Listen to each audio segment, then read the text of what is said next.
जो दावा किया गया उसके दावे को अगर सामने रखूं तो आपकी सरकार तो बन जानी चाहिए, अब बन गई होगी 5 बजे तक, क्योंकि अगर दावा 300 पार का है तो अब तक तो बन गई होगी, क्योंकि अगर 300 में भी 203 नहीं आई तो 300 पार तो फिर हो ही नहीं सकता। नहीं, सरकार बन गई।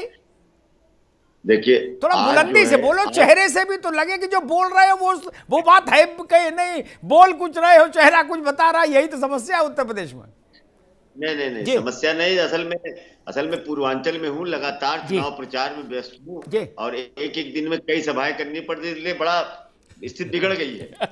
लेकिन बड़े अमिताभ जी, बड़ी जिम्मेदारी के साथ मैं इस बात को कह रहा हूँ, आज जो चुनाव हो रहा है, ठीक है, ये चुनाव अभी जब ईवीएम बंद होगी तो हमारी बहुमत तो कंप्लीट हो गई, बाकी जो चरण होंगे वो मेरे लिए बोनस का होगा, वो बोनस का होगा जी।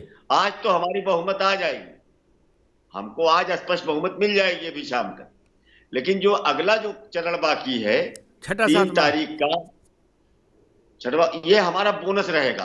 अब इसमें हम कितना सीट लाएंगे ये आप भी जानते हैं, वो सब हमारी मजबूत, जहां पर 365 दिन हमने जनता के बीच में रहकर काम किया है, आज परिणाम है कि उत्तर प्रदेश की जनता समाजवादी पार्टी के साथ कंधे से कंधा जोड़कर चुनाव लड़ रही है। पहली बार छात्र जीवन से अमिताभ जी अपने राजनीतिक जीवन में, छात्र जीवन से अब तक मैं पहली बार देख रहा हूं कि उत्तर प्रदेश में जनता चुनाव लड़ रही है किसी राजनीतिक दल के साथ मिलके।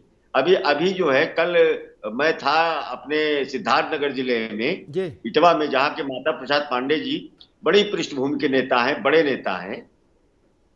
आपको विश्वास नहीं होगा, मैंने तमाम लोगों से बात किया वहां पर, तो एक स्पष्ट एक बात निकल के आ रही है कि भारतीय जनता पार्टी का कुशासन और 12 से 17 का काम, इसी बात को ध्यान में रख के उत्तर प्रदेश की जनता बड़े पैमाने पर जनादेश देने जा रही है। इतिहास साक्षी है, आजाद भारत में आज तक जनता ने कभी अपने आप को किसी चुनाव में इतना नहीं जोड़ा था जितना इस बार जनता ने अपने आप को जोड़ा है समाजवादी पार्टी। ठीक है मेहंदी साहब, मैं दूसरे मेहमानों से भी जरा बात कर लूं, अंशु अवस्थी से भी, लेकिन एक बात कह के अंशु अवस्थी के पास जाऊंगा। कौशलकांत मिश्रा भी आ गए हैं भारतीय जनता पार्टी के, उनका भी स्वागत है। एक बात कह के बाकी मेहमानों के पास चलूंगा। जो बात मेहंदी कह रहे थे, 12 से 2017 का काम 22 में याद है तो फिर 17 में क्यों नहीं याद रहा भाई? तो 5 साल बात, अगर मेमोरी इतनी शार्प है, ये मेमोरी तो बिना च्यवनप्राश के आ नहीं सकती, और नहीं तो फिर 17 में याद रहना चाहिए था, ताजा ताजा। कई सवाल हैं जो उठते रहते हैं। कौशलकांत जी का भी स्वागत है, लेकिन मैं वो जो सवाल मैं कह रहा था समाजवादी पार्टी से, वही कांग्रेस से भी पूछ लूं।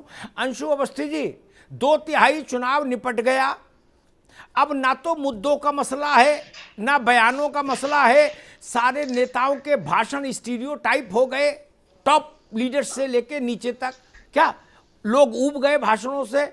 चुनाव की टोन सेट हो चुकी, ठीक ना? पूरा हाथी तो निकल ही गया, पूछ बची चुनाव की, समझ लो 1/4। अब कहां पर खड़ी है कांग्रेस?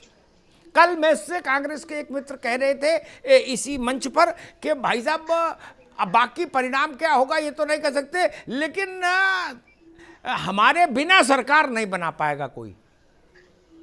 अंशु जी,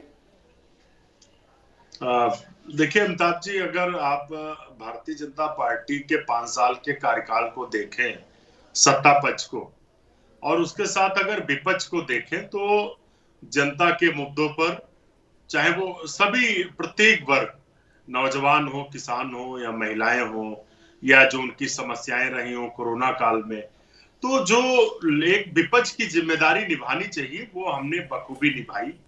हमने जनता के मुद्दों पर सड़क से लेकर सदन तक, विधानसभा तक लड़ाई लड़ी, संसद तक, जहां तक भी हम लड़ सकते थे हमने लड़ा, और हमने अपने संगठन को भी मजबूत करने का काम किया।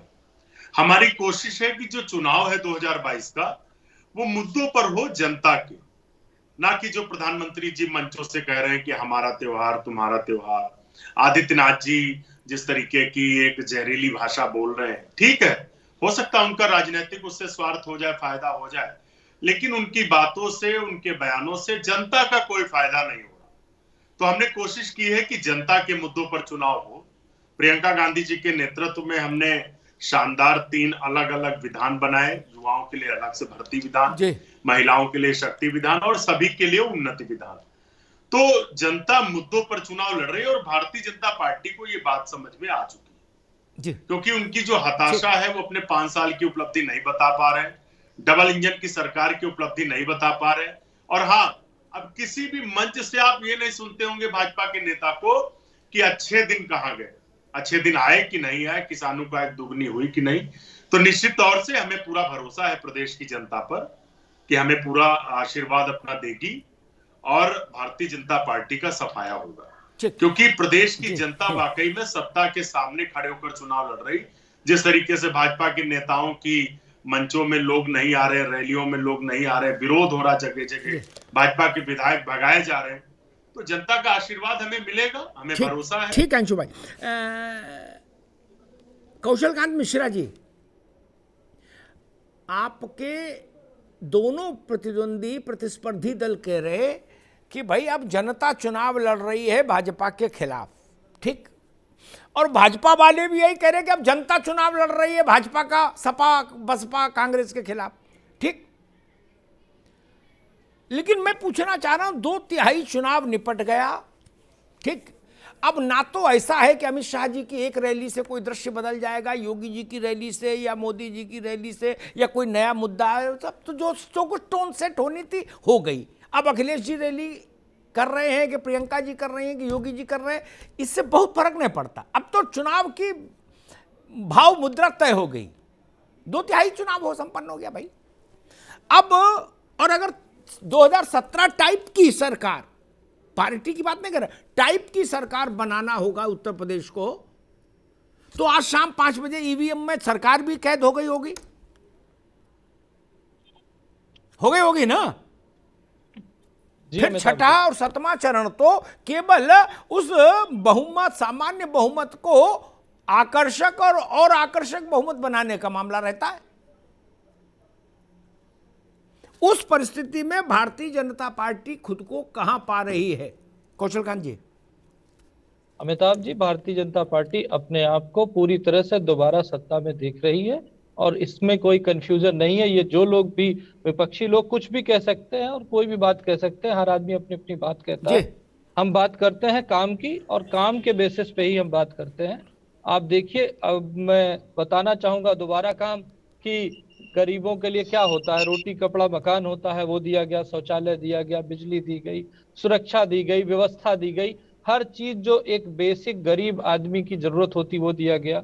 कोरोना काल में 15 करोड़ लोगों को अनाज दिया जा रहा है। मैं उस पर पीठ नहीं थपथपा रहा हूँ। एक रिस्पॉन्सिबल सरकार की जिम्मेदारी का वहन करते हुए हमारी सरकार ने जो बन पड़ा है वो किया है।